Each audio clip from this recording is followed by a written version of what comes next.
and make the finite one with infinity.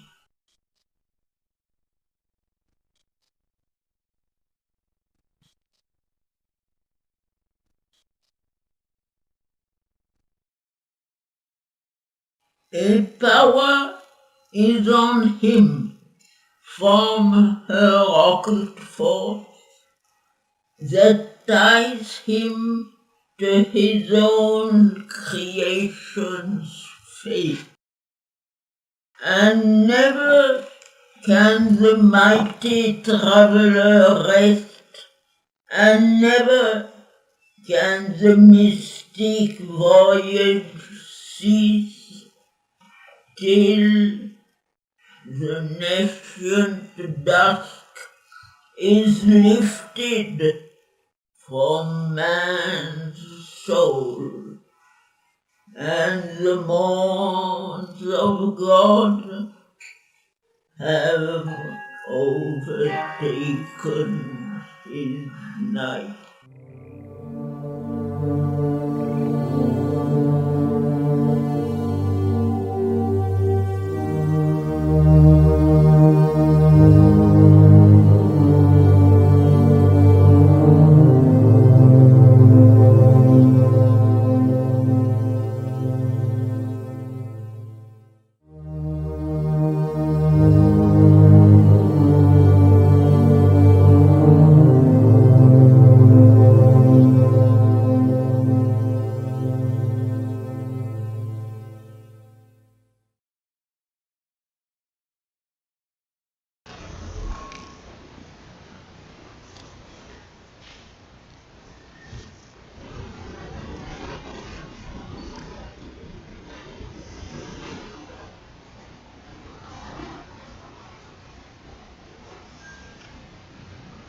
Welcome.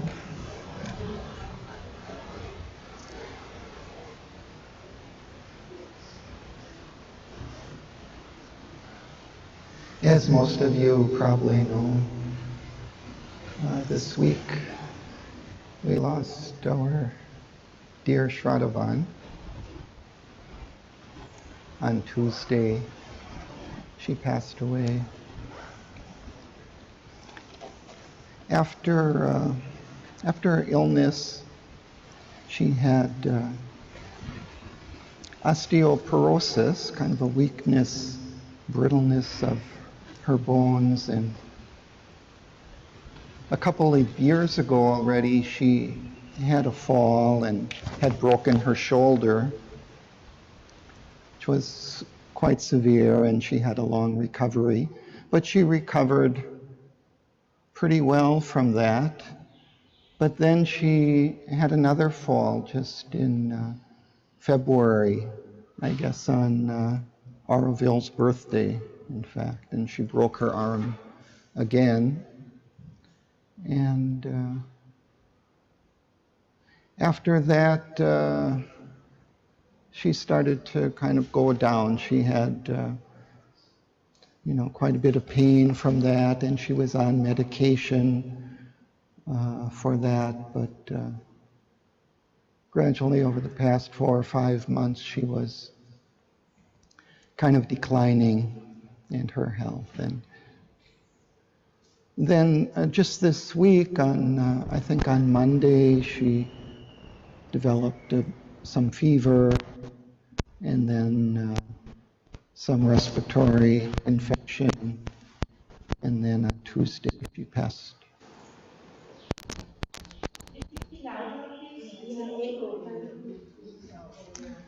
So she'll be very much missed by everyone around the world who have benefited from her wise interpretations and discussions on Savitri, life divine, and other works. And she leaves behind this wonderful legacy of Savitri Bhavan, which with helmet they have created. And we hope that this can continue under her watch and under her guidance and in the ways, lines that she has taken it up till now.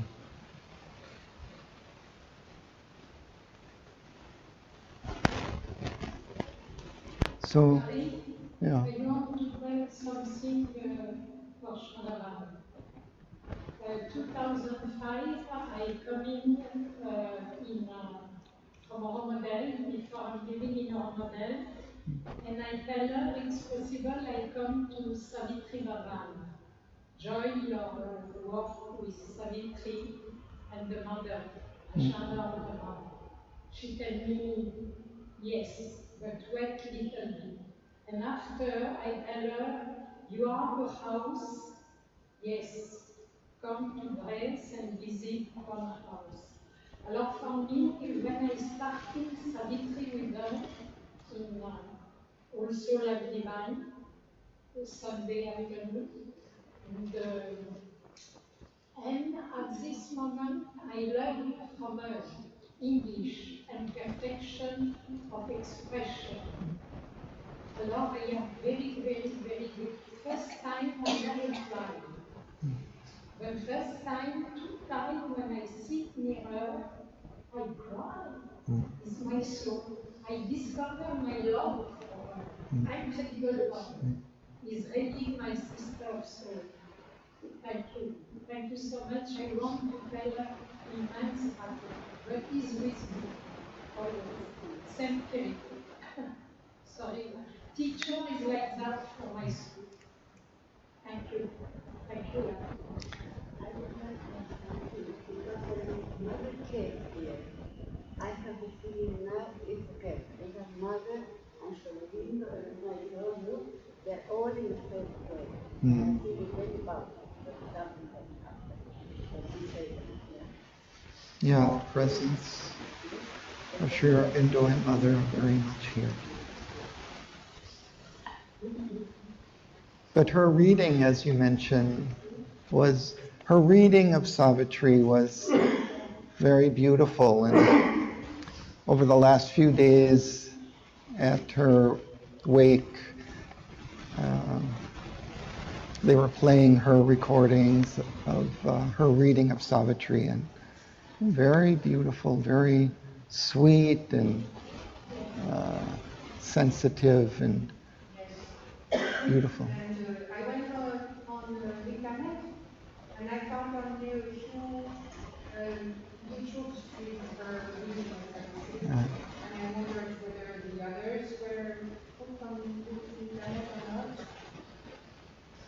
Yeah, I don't know if everything is up. 5 and 6, a few videos, and I did not find anything else.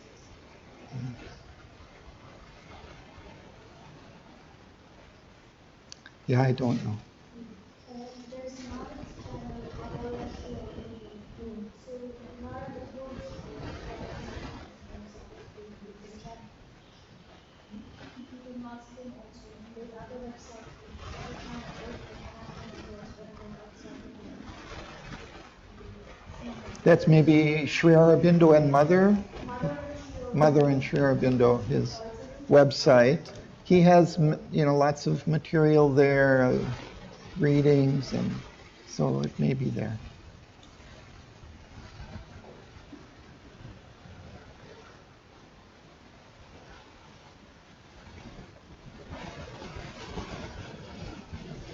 So today we're going to pick up in Book 1, Canto 5. We begin with Canto 5 on page 74. Before we do, maybe I can just recap a little bit of where we've been.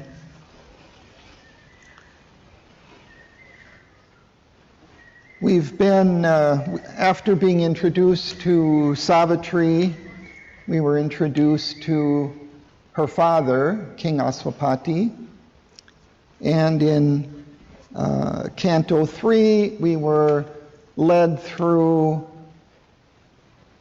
the first part of his realization, his spiritual realization, his integral realization of both the, let's say, passive Brahman and active dynamic Brahman, the underlying spirit, and the supreme mother or energy, Shakti, that drives all the energies in the universe.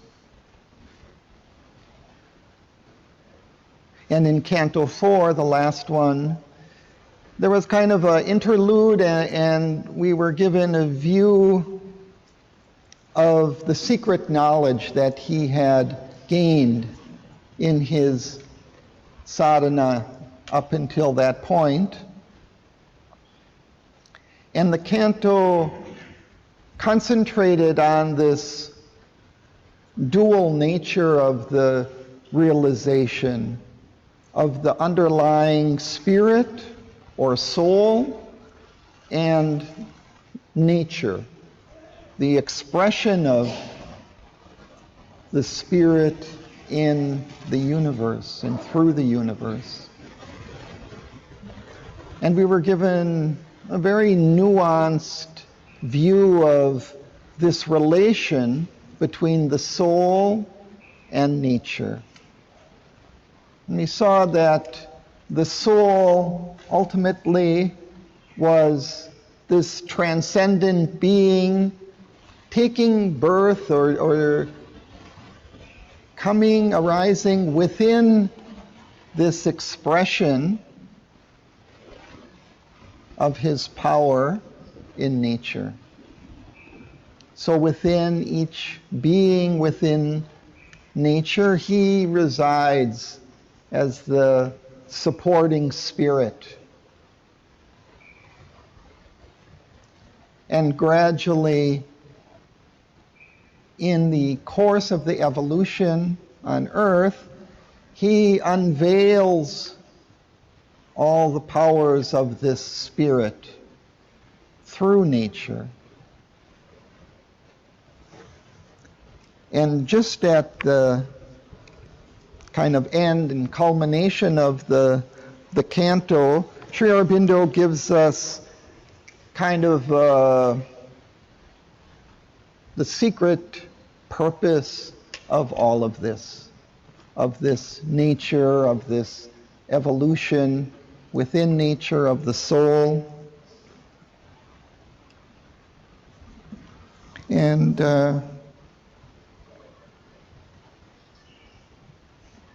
he says, there is a plan in the mother's deep world whim, a purpose in her vast and random game. This ever she meant since the first dawn of life, this constant will she covered with her sport, to evoke a person in the impersonal void, with the truth light strike earth's massive roots of trance, wake a dumb self in the inconscient depths, and raise a lost power from its python sleep,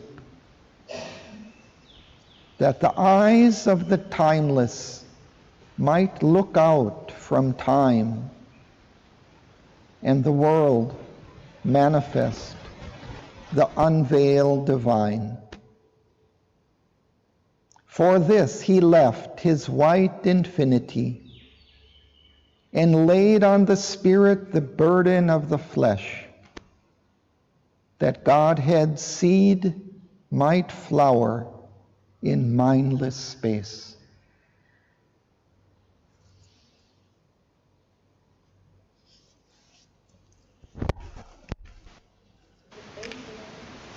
That was just at the end of Canto 4 on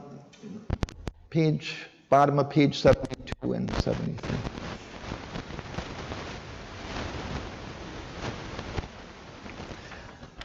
So now in Canto 5, we're going to continue further exploring Aswapati's realization. 1 minute left.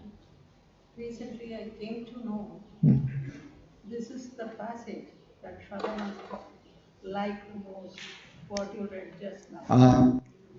She liked the most this sentence. There is a lack in the word mothers.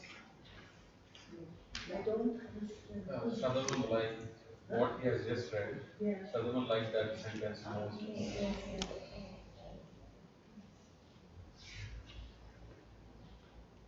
Yeah, very powerfully and beautifully brings out the whole meaning of existence. Read it again.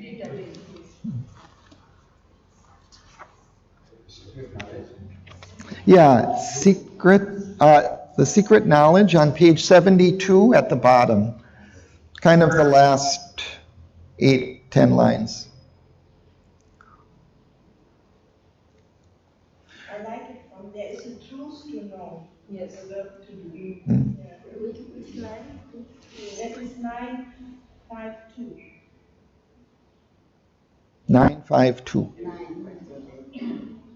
There is a truth to know, a work to do. Her play is real, a mystery he fulfills. There is a plan in the mother's deep world whim, a purpose in her vast and random game. This ever she meant since the first dawn of life. This constant will she covered with sport, to evoke a person in the impersonal void. With the truth light, strike earth's massive roots of trance. Wake a dumb self in the inconscient depths, and raise a lost power from its python sleep, that the eyes of the timeless might look out from time, and the world manifest the unveiled divine. For this he left his white infinity, and laid on the spirit the burden of the flesh, that Godhead's seed might flower in mindless space.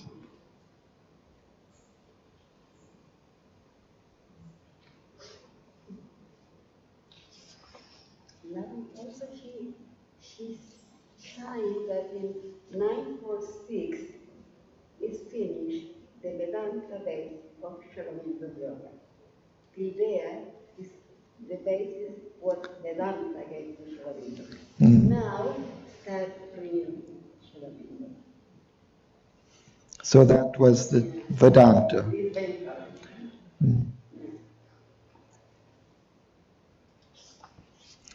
Okay, so we will begin by reading through without discussion.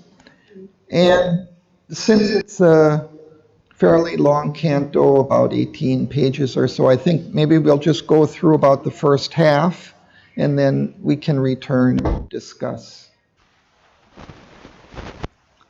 So, Dhanalakshmi, would you like to? Canto 5. Yes. Canto 5. The yoga ethic, the yoga of the spirit's freedom and greatness. This knowledge, first he had the sun-walking mind, admitted through a tortoise of bright mind, that hangs between our thoughts and absolute sight. He found the occult cave, the mystic way, near to the well of vision in the shade, and entered where the wings of glory grew. In the silent space, where form is forever known. Indifferent to doubt and prejudice, avoid of the naked real single thought, he showed the hard mind that ties the yoke up and cast away the yoke of matter's law. The body's rules wound not the spirit's towers when life had stopped its beats, death broke not wings. He dared to live when breath and thought were still. Thus did he step into that magic place, which few can even glimpse with hurrying glance, lift for a moment from mind's vagrant train, and the forest of nature close to sight. Would you like to continue? All that the gods learn is their safety. There, between chapel floors and mountains, every rock where the cardinal says no.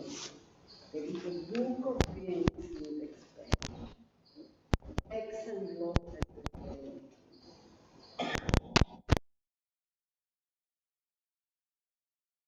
significant of the movement of our faith, the symbol powers of number and form, and the secret code of the history of the world, and natural correspondence.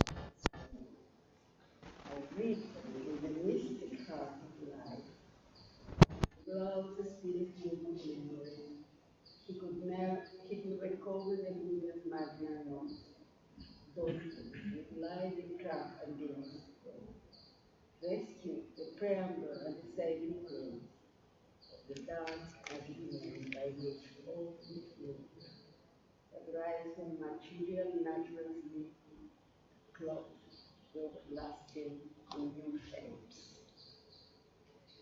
He could reveal now and interpret them, his exempt symbol letters, scattered, obscure signs, resolved orally and inspiredly, the reader frightened and his blind content, the deep oxymoron of his children's lives, and recognized as a just necessity his hard conditions for the mighty world.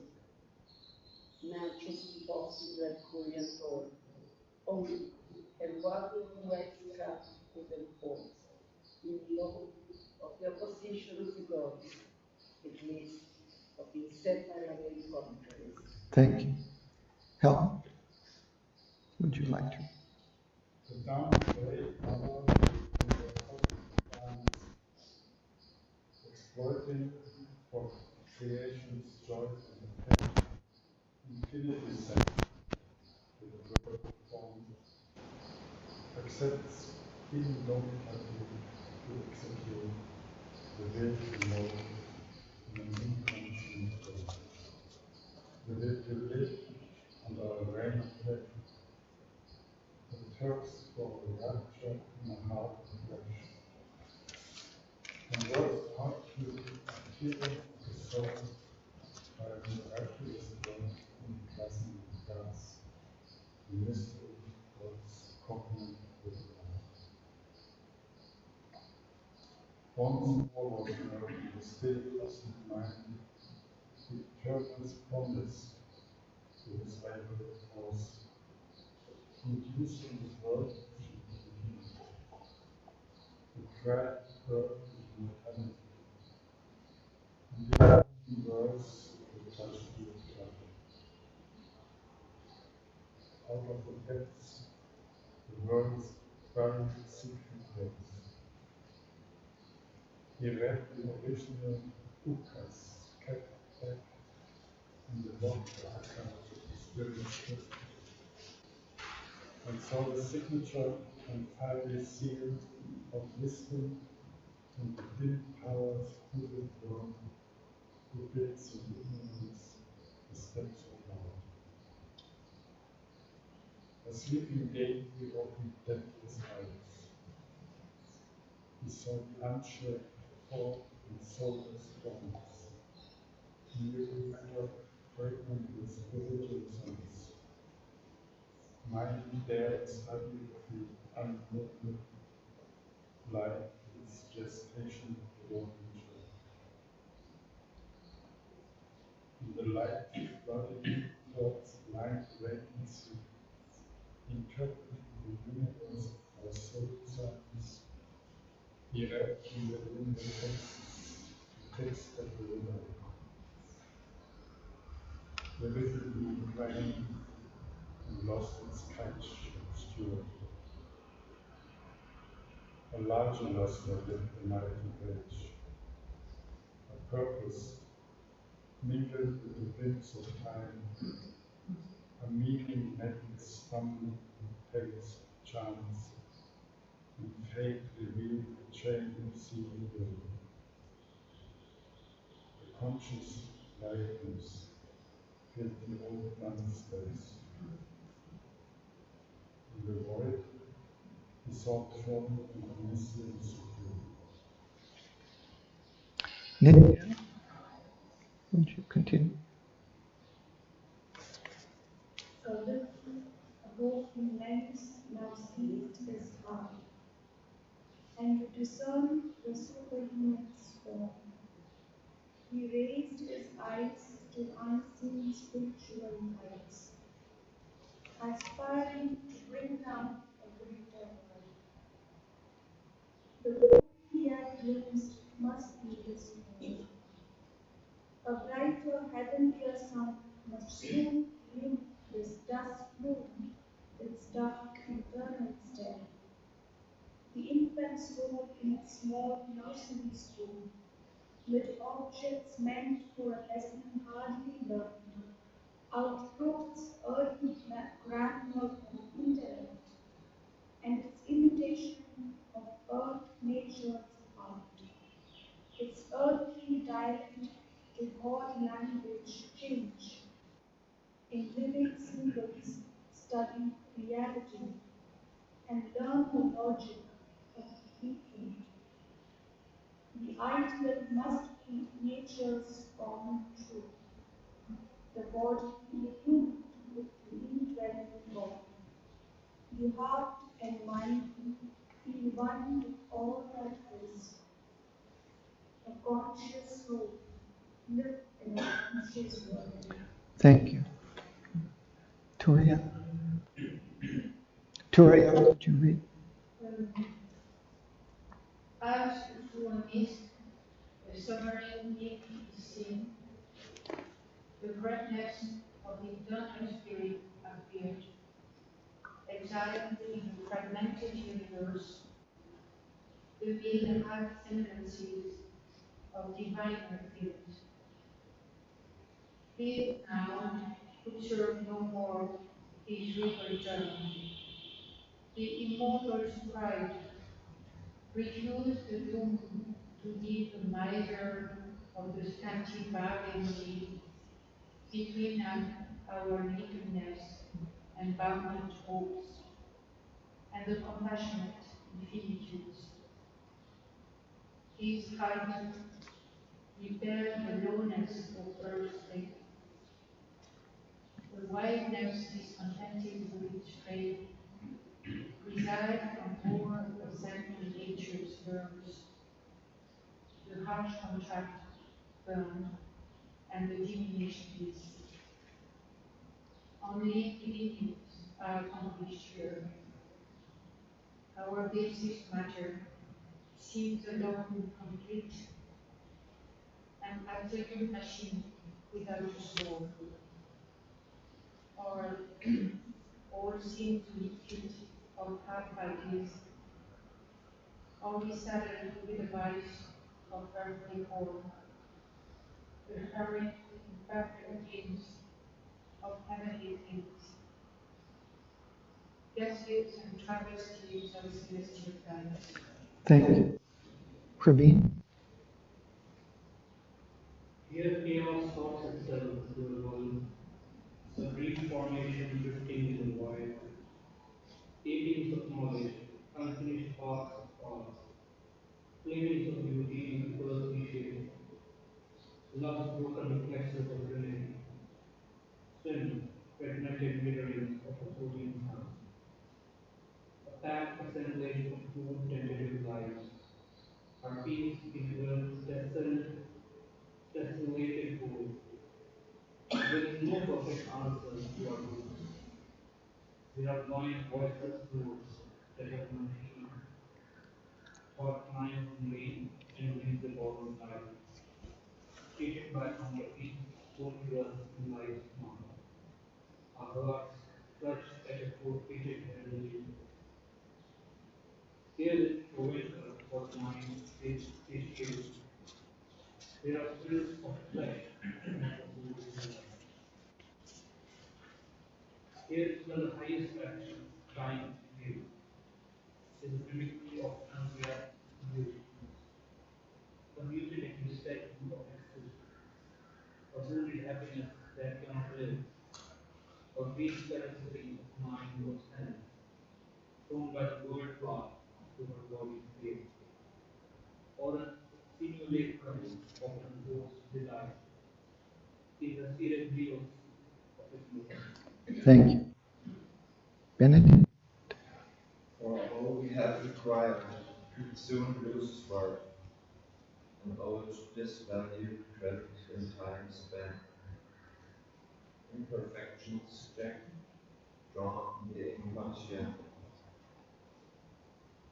and inconsequence dwarfs every effort made, and chaos waits on every cosmos formed. In each success, a seed of failure lurks. We saw the doubtfulness of all things here, the incertitude of man's proud, confident form, the transience of the achievements of his force, a thinking being in an unthinking world, an island in the sea of the unknown.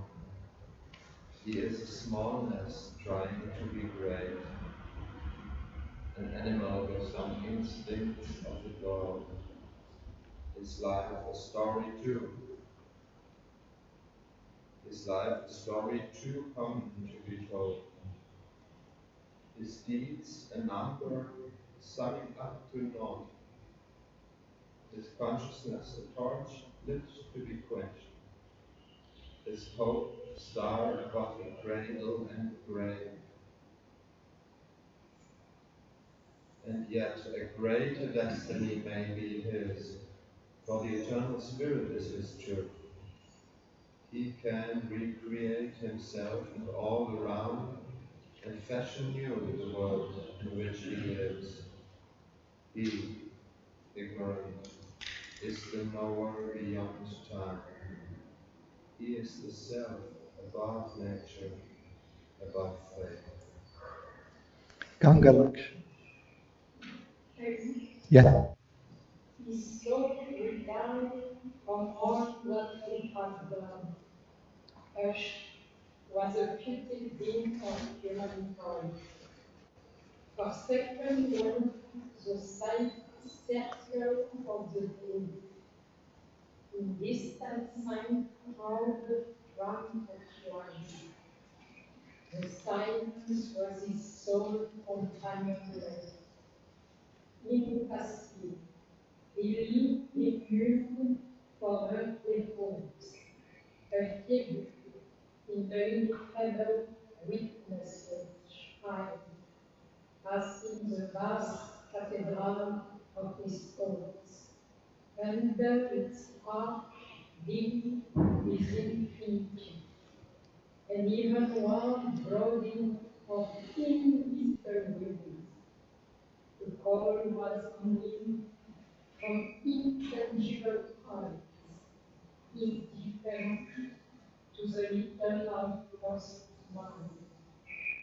The wealth of witnesses of the eternal reign is being now exceed incredible space. In boundless thought was enabled to the cosmic side. The universal light was within eyes, the golden influence for all power and breath. The force came down into his mortal limbs, the curtain from eternal seas of bliss. He felt the invasion of the nameless joy. Thank you. Martin?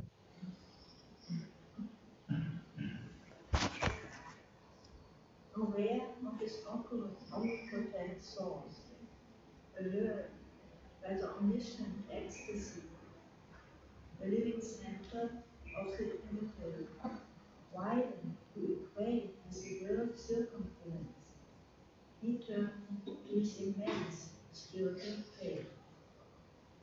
The wonder on a canvas of torn air, a picture lost in hard and fading streets. The earth's nature summits sank below his feet.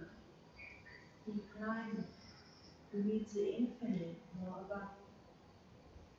The immobile's ocean silence saw him pass, an arrow leaping through eternity, suddenly shot from the dense bow of time, a ray returning to its parent sun. Overland of that glory of escape, the black inconscience swung its dragon tail, lashing thunderous infinite by its force into the deep obscurities of form. Death like a missing alligate of speed. One pointed to the immaculate benign, questing for what is your splendid face. He mounted, burning like a cone of fire. Thank you. Would you continue? Page 80, Tom. Is given that godlike rare release, one among many thousands never touched, engrossed in the external world's design, is chosen by a secret witness high, and ripened by a pointing hand of light across the soul's unmapped immensitudes, the pilgrim of the everlasting truth. Our measures cannot hold his measureless mind. He has turned from the voices of the narrow real and left the little lands of human time. This hushed presence of vaster flame, he treats the investibles of the unseen, or listen, following bodiless sky, to a lonely, quiet, and boundless vacancy, or a deep cosmic murmur falling still. He lives in the hush before the world was born. His soul left naked to the timeless one, far from compulsion of created things, sought in its shadowing idols disappear. The molds of form and person are undone. The infallible whiteness knows in forest own, alone forerunner of the Godward earth, among the symbols of yet unshaped things. Watched by the closed eyes, mute faces of the unborn, journeys to meet the incommunicable, hearing the echo of single steps in the eternal courts of solitude. The nameless marvel fills the motionless hours. His spirit mingles with eternity's heart and bears the silence of the infinite. Thank you. Would you? In a, in a divine retreat from moral thought, in a prodigious gesture of soul sight, his being towered into farthest heights, naked of its vesture of humanity. As thus it rose to meet him bare and pure, a strong descent leaped down, a might aflame, a beauty half visible with deathless eyes, a violent ecstasy, a sweetness died. Enveloped him with its stupendous limbs and penetrated nerve and heart and brain, that thrilled and fainted with the epiphany, his nature shuddered in the unknown's grasp. In a moment shorter than death, longer than time, by a power more ruthless than love, happier than heaven, taken sovereignly into eternal arms, held and coerced by a stark absolute bliss, in a whirlwind circuit of delight and force, hurried into unimaginable depths, upborne into immeasurable heights, it was downward from its mortality, and underwent a new and boundless change. Thank you. Only shocked knowing thou sight my soul, desperable omnipotence, a mystic form that could contain the world, yet make one human breast its passionate shrine, drew him out of his seeking loneliness into the magnitude of God's embrace. As when a timeless eye unearthed the hours, abolishing the ancient and act. So now his spiritual outline blank pure. His wicked mind became an empty slate on which the universal and soul could write. All that expresses our clouded consciousness was taken from him like a forgotten road. Upon it, the sin of the body of God consumed the limiting figures of the past and made large room for a new self to lead eternity's contact from the modes of sense, a greater force than the earthly code, his limbs, huge workings veiled his undiscovered streets. Strange edges wrote as tremendous hands on just by hold of the mind and breathe the heavenly blindness of a God's day. Thank you. Sudan. As through the trails of warrior ship is seen, they reach to a form to the hidden horizon. The cosmic hidden and transcendent sight increased and heightened by the instruments. Illusion lost her agonizing status, as from her fallen hands the measure is broken, according to the beauty of the wind and celebration. The little heroes win with joy and wonder. In the enormous vastness of this soul, the body now sinks only a wondering shell. His mind does mainly press the overflow of an impassioned behavior. A speed weather, reciprocal here, the increasing reality, where its magic dwells.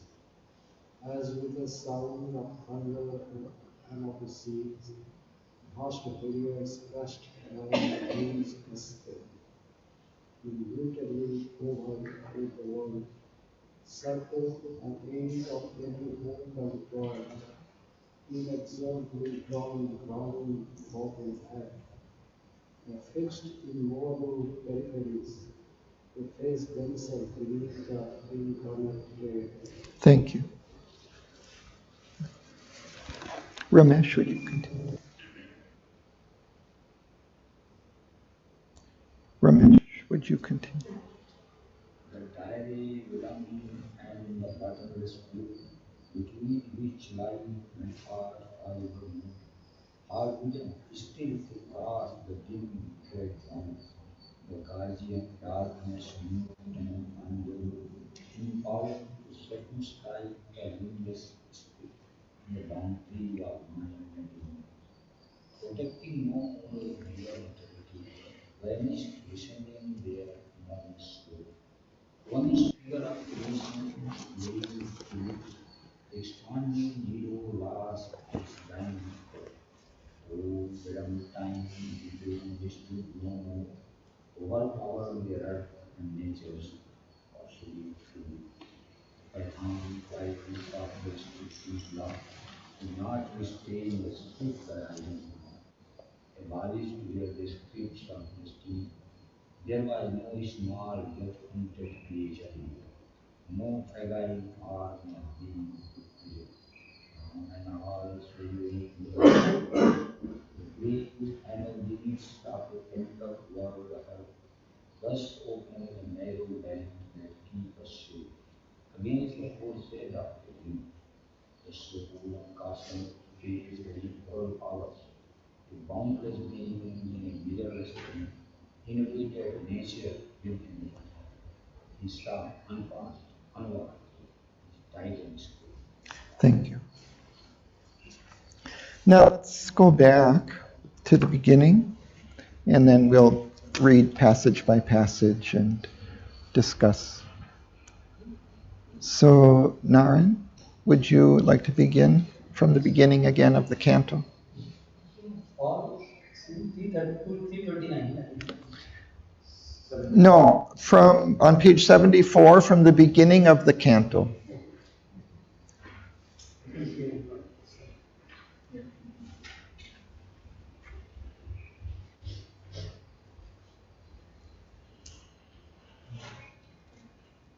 Chapter 5, the Yoga of the King, the Yoga of the Spirit's freedom and weakness.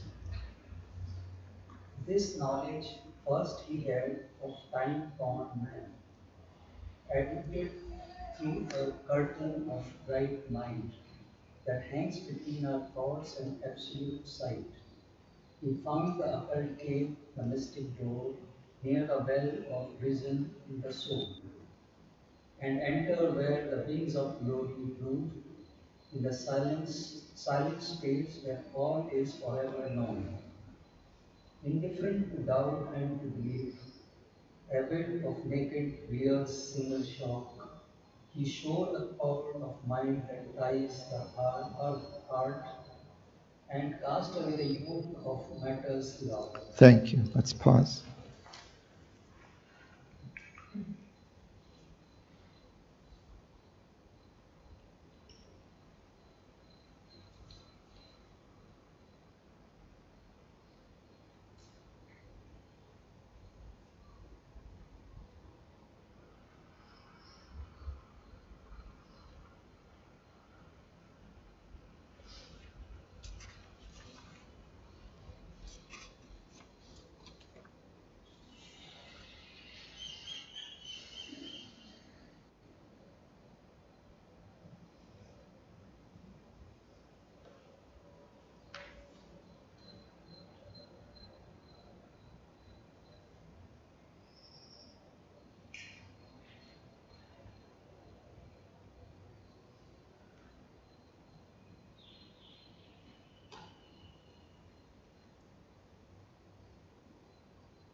You see, this first line is kind of a transition from the last canto.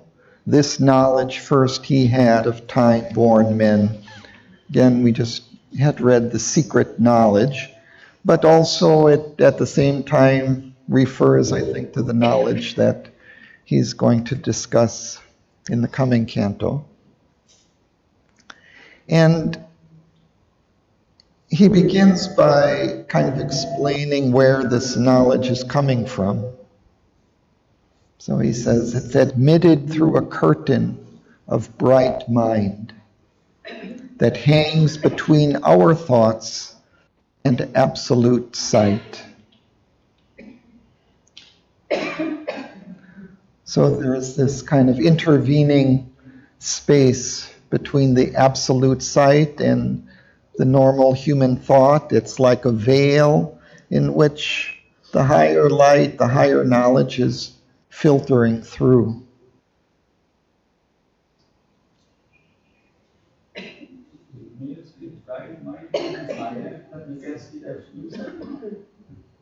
Beyond is an absolute sight, yes.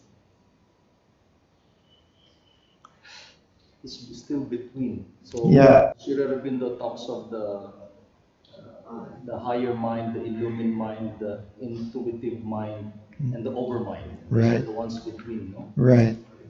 So there's these different levels. Part of this bright mind. Yes. You know, he's talking the curtain, he's defining the curtain that hangs between the thoughts and the Yes. small sight. Our thoughts also can see that small sight is we can silence our layers. So somewhere among these different levels, he doesn't specify exactly where, but this curtain is hanging and filtering this higher sight, absolute sight. It filters through all of those different levels that Zek has mentioned.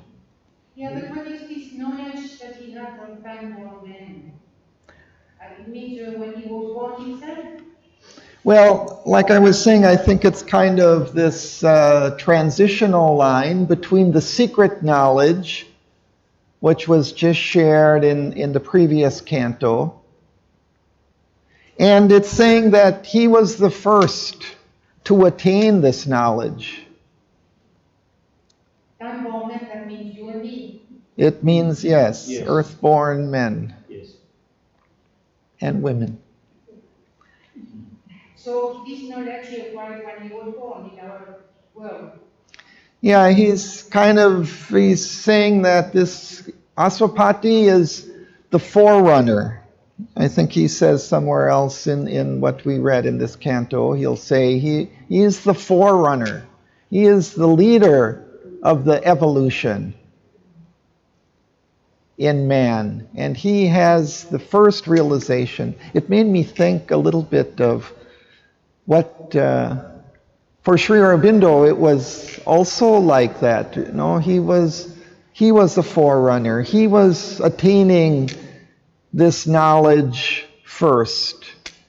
And what that must be like, it must be quite remarkable experience to gain this higher vision of reality first and to be able to share that with humanity.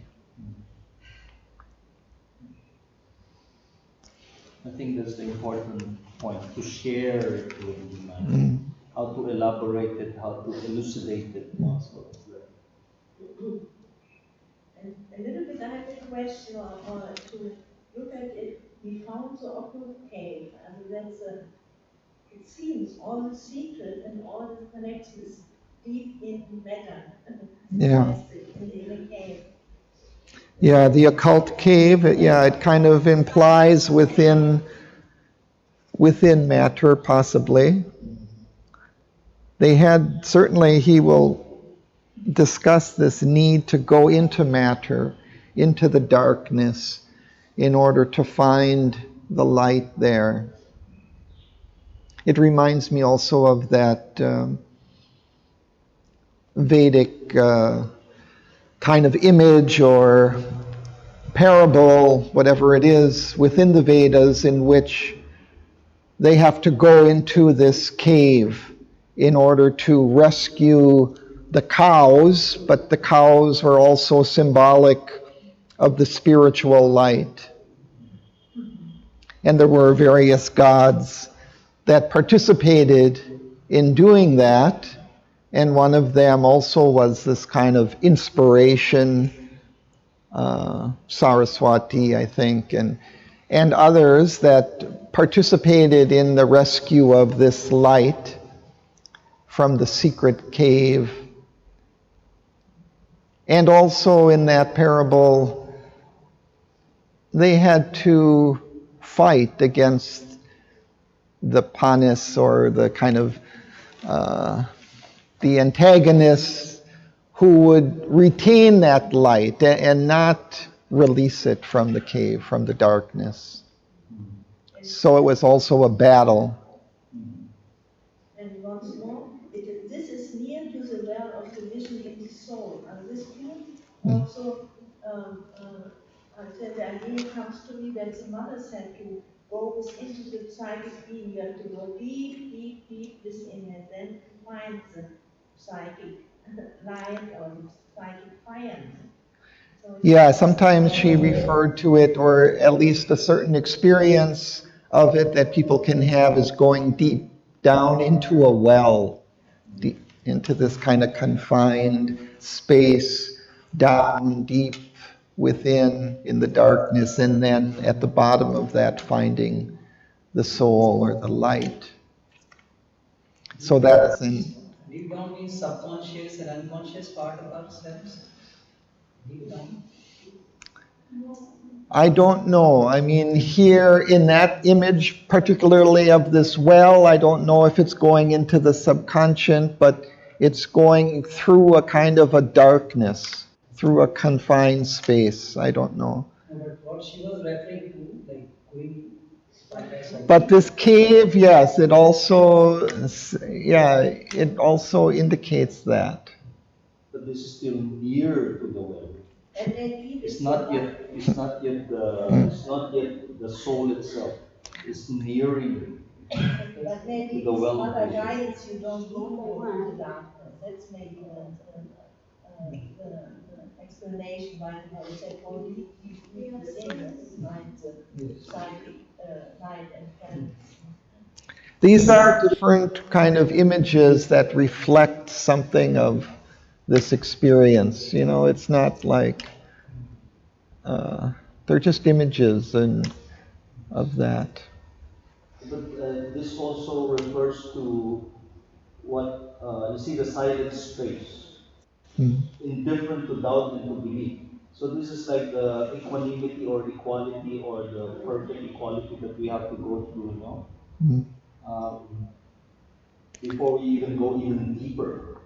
So we have to come to that silent space. Yeah, and it even suggests in the lines that follow maybe even a kind of a silence of the mind. Because he shore the cord of mind that ties the earth heart and cast away the yoke of matter's law. Navinka, I have a question. Why he cast away the yoke of matter law? Yeah, it's a very interesting line in the sense that the spirit, in its purity and its potency, is not bound by matter's law. And we can also, if we identify with that spirit, we can also cast away the matter's law so that it no longer binds.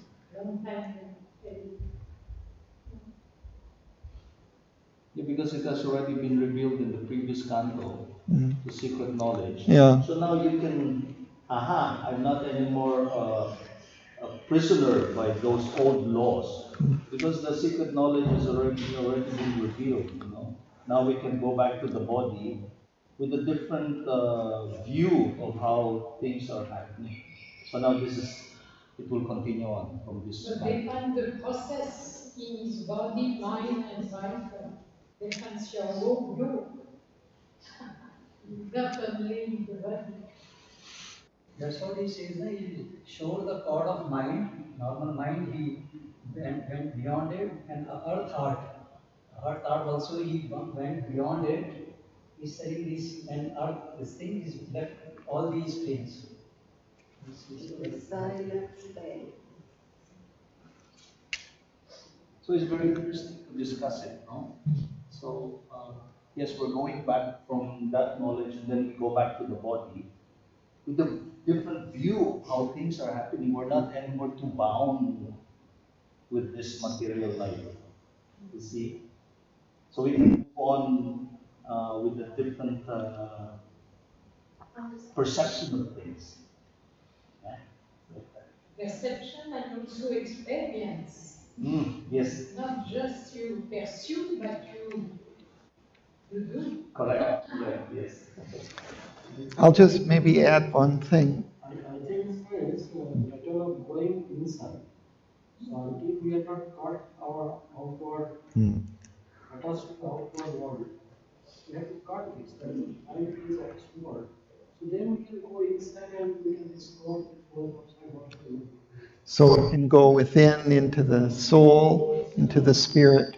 I was going to say that there are kind of two aspects of human beings. We have this outer nature, which is developed in the course of evolution from matter, and it's very much bound. But our inner being is kind of a descent, or within our inner being, there is also a descent of the divine as the soul, who is the master of nature. And so also that aspect of the master of nature is part of us in our inner being. It's a descent into matter, like we've explored in the last canto. The transcendent has come down into matter and lives in it as in his own house, he says. So also that is also us. And we can identify with that aspect of ourselves. And then we can overcome, in a sense, these laws of matter or change those laws of matter if we identify with that soul and spirit within. So it's a kind of a yogic CD that he had acquired over his body, the power, total power.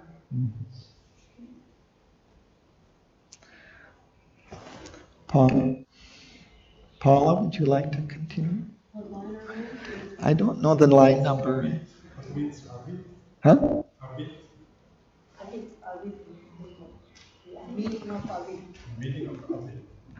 Avid. Okay. Just 1 second, Paula. But that's the middle of the sentence. He's just asking about a word, avid. Avid. Line 9. Avid of the naked, real, single shot. Avid is very sharp and clear. Yes. Yeah. Vivid. Perception, avid. Yes, he's talking of naked single shock. He's aware of it. Yeah. Very clear. Clear. Eager, actually. Eager. Avid can also mean that. Yeah, avid reader, we say. Normally says avid reader.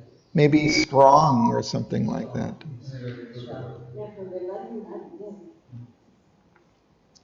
Okay, Paula. I can read in Aram. Okay.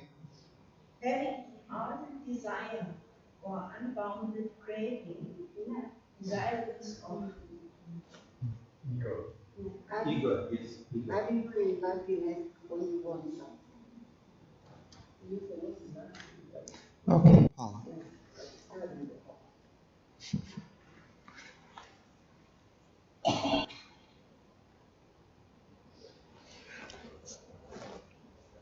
The body's rules, we're beginning there. The body's rules bound not the spirit's powers. When life had stopped its beats, death broke not in. He dared to live when breath and thought were still.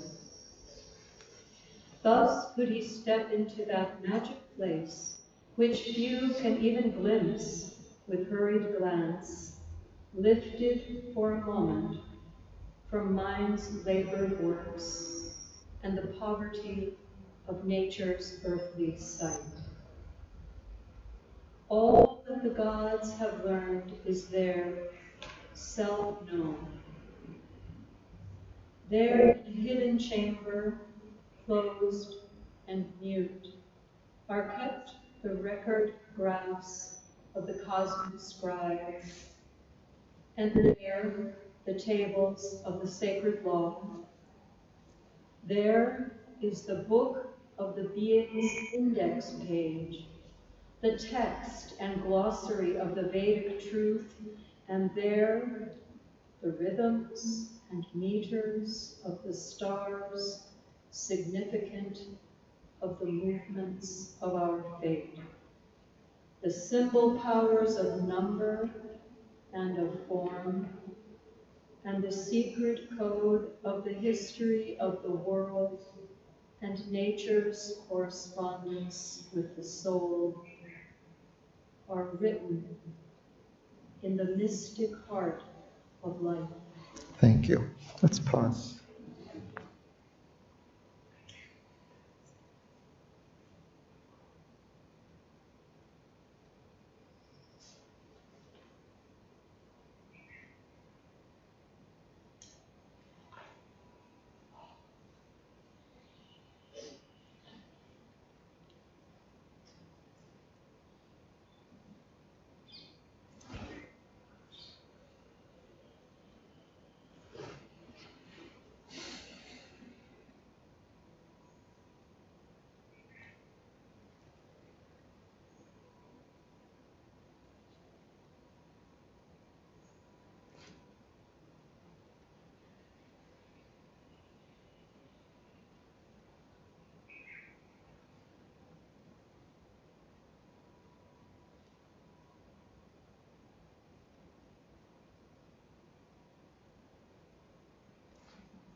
So here again, he says quite clearly and powerfully, the body's rules bound not the spirit's powers. And even when life had stopped its beats, death broke not in. Even when, I suppose, the stopping of the heart, the consciousness continued, was there. Death came not. He dared to live when breath and thought were still.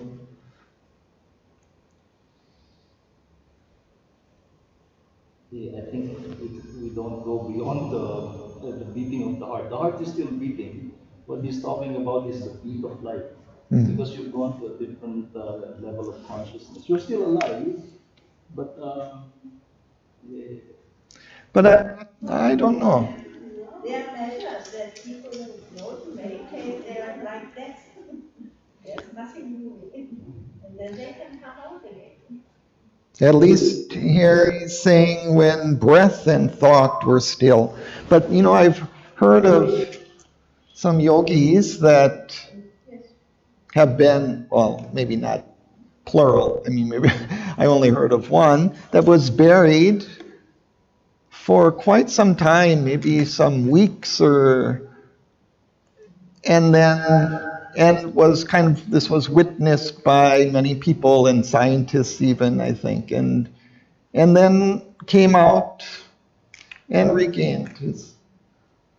It's also scientifically Yeah, that they are dead in the human graphic. this. Well, the image that I have of this is that there are incredible patterns in the universe and in our earthly realm. There are numbers and forms and patterns, and that they exist whether our heart is beating or not. And they link us when we are connected with those forms that are an extension of the divine's manifestation. I feel like it leaps into a level of consciousness. Like when I look at the latest images from the most far out space, from the Webb telescope right now that's coming to the Earth, that is incredible. And to me, those patterns of stars and galaxies and black holes and the whole thing, the fact that that's coming into our consciousness now, it's coming into human awareness. Scientists can explore it. We as little earthlings can admire the incredible beauty. To me, that's these rhythms, the meters, the forms, the numbers, that in the past were things like astrology and astronomy and space exploration and inner exploration, and that we can go past that, that we can have at least a belief that it's possible to do that. Yeah, he seems to be entering into a part of consciousness where all this occult knowledge is known.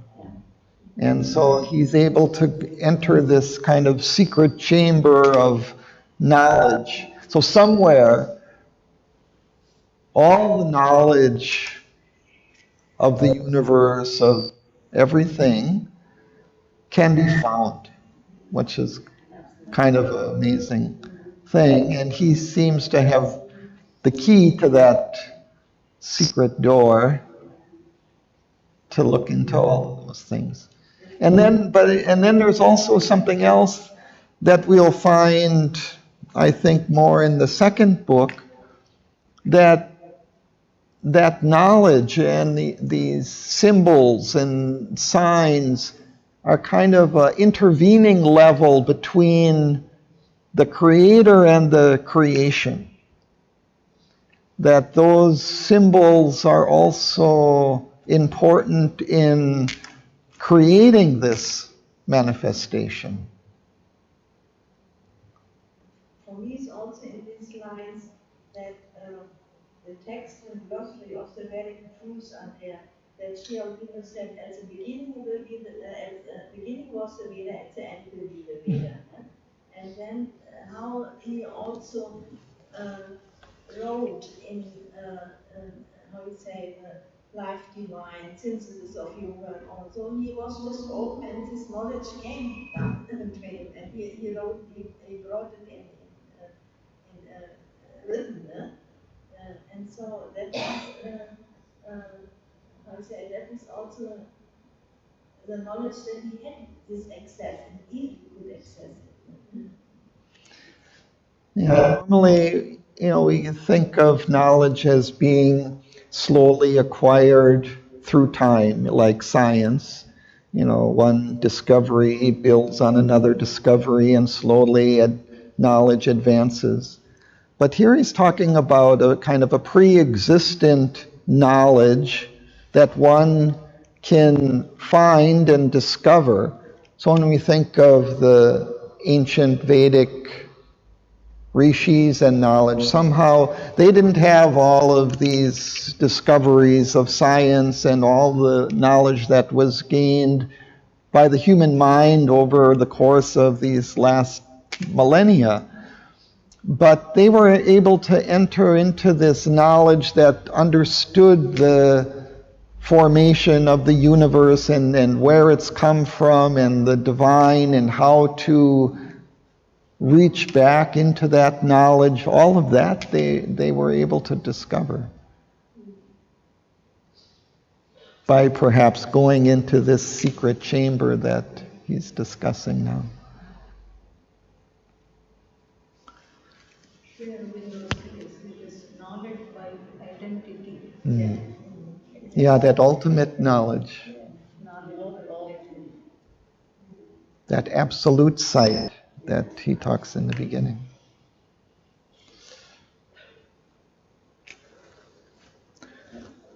Shall we continue a little more? Or would you like to continue? We're at the top of 75.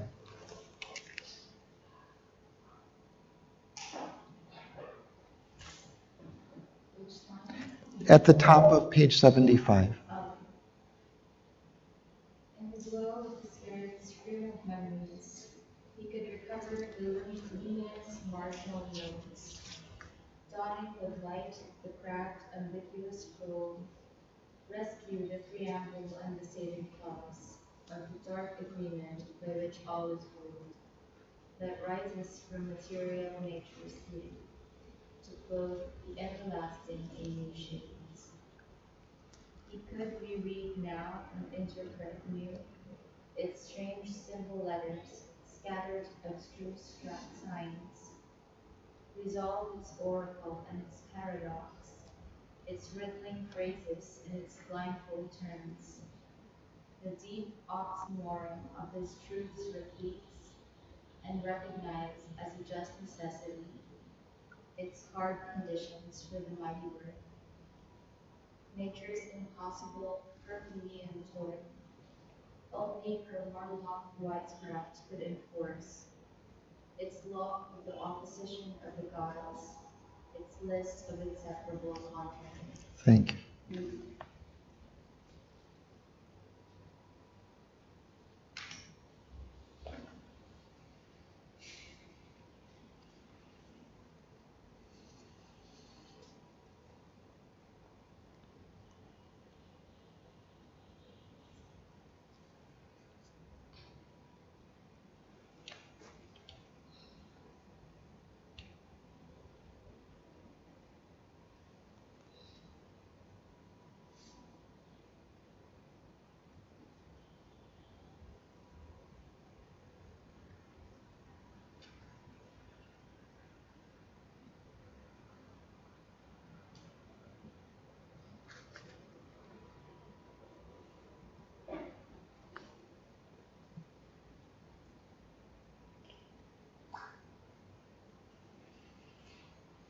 Again, he seems to be referring to this kind of inner chamber of knowledge,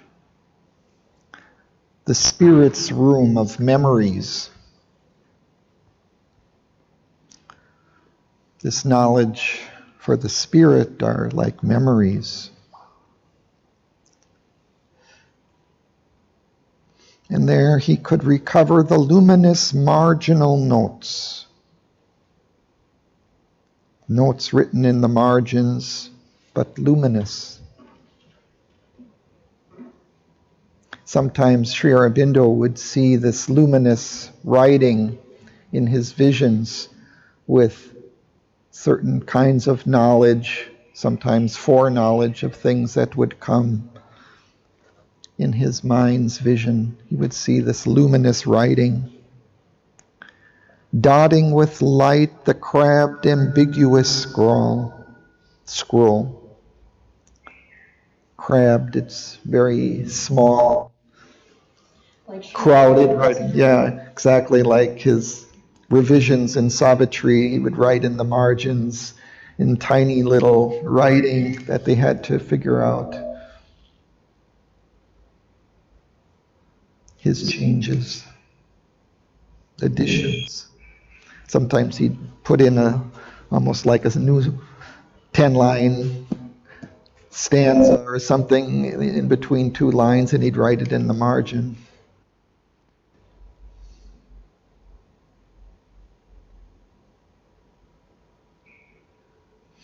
Rescue the preamble and the saving clause. It's an interesting line because the preamble suggests the beginning of the story, or like before the beginning of the story, let's say of evolution and of our creation here. He could see what was kind of where that had begun. And then the saving clause, kind of at the end of that evolution and of the whole story, there's kind of a saving ending to that as well that gives it meaning, like he has expressed in the last canto. Interesting here is a dark agreement. Yes. Yeah, means I think instead of bad agreement, it's a hidden agreement. It means hidden agreement between the nature and the God, let's say, divine. It's the, by which the nature rules. So you could decipher even the finer points of what is written in the margins, doctor's lines, doctor's handwriting. You could see all of that in that agreement. Is meaning that. You could see fine points, whatever others could not read even, he could decipher all those things in the agreement which is made between nature, his work, the working, and the divine. But we can also say that agreement between the light and the darkness, in a way, the light and the inconscient matter. Here, dark agreement. Yeah. He's using agreement adjective here. So I think it can't be a bad agreement. I think it's ambiguous agreement. Not you have to read the two lines that continue from it. So it's the three lines that you have to read. Yeah, that's what I'm saying is 5-7 lines in describing the agreement. As an adjective, yes. As an adjective to agreement. The agreement, even initially he said, ambiguous letters and lettering on the margins, people can't read properly. All these things he could read. He could understand basically the final points of the agreement. Now we see that agreement, it's between, let's say, the light, between the complete knowledge and the complete ignorance, or the inconscient. In that agreement, it's not it's not a simple, straightforward agreement that is only light, or only clarity. It's also very complex and hidden meanings, and so that's why he kind of brings in all of these symbols and scattered, abstruse signs, difficult to understand, paradoxical. Nothing is clear in expressing, let's say, the spirit with or in matter, within inconscient matter. It's a very complex kind of enterprise, almost a paradox. I think more explaining is in these two lines, and recognize and adjust necessity. It's hard conditions for the right doer. Yeah. So it was in a way needed. Yes. In this way. And again, this passage for me finds its climax in the discovery of Mother, in a way, because first he would discover the Akashic records, let's say, the Vedic truth, the symbol powers of number and form, in what we have read before. And now then he sees and must grow out of that step again by knowing those are scattered abstruse signs, even paradoxes, and even oxymorons of truths repliques. So those are copies, or copies of that which is still veiled, even to the secret knowledge. And then it is wonderful how this impossible Herculean toil could only be enforced or even solved, as he, by her warlock wise craft. So in all that which is the symbol again, he knows he finds no home and travels on. And this list of inseparable contraries, all these dualities in which we find in the world. Yes. Yin yang. That in dark element of matter, where action, reaction, duality. But beyond duality is only part of how it is, I think, finding that this heading of the yoga is too clear. Because that agreement, spirit was not free. So in doing the yoga part, being the spirit. And so that spirit can travel in different worlds and different to travel from the worlds that he has traveled that. That's not the dark element. Human nature also here for all of us. So we have to move out of that this process. We have to get out of that paradox. I think we'll stop there. Amazing poetry. You need so many words. And he say in one line everything. It's like, wow, so powerful. He was a poet. Yeah. Yeah, put a world of meaning in one line. Everything is there. Wow. Thanks, Sharon. Okay, do we have some?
This knowledge first he had from time born men, admitted through a curtain of bright mind that hangs between our thought and absolute sight. He found the occult cave, the mystic door, near to the well of vision in the soul, and entered where the wings of glory moved in the sunlit space where all is forever known.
Thanks to Sri Aurobindo and thanks to Shraddha and all those who are carrying on her work.